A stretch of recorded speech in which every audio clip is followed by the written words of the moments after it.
Wonder jy ook soms oor die waaroms van die lewe? Ken jy ook 'n hart so vol verdriet?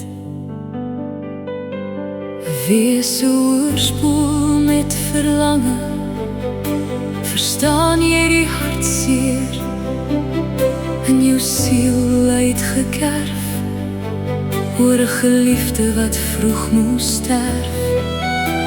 Is jy ook so verlore, soms ook so vreesbevange?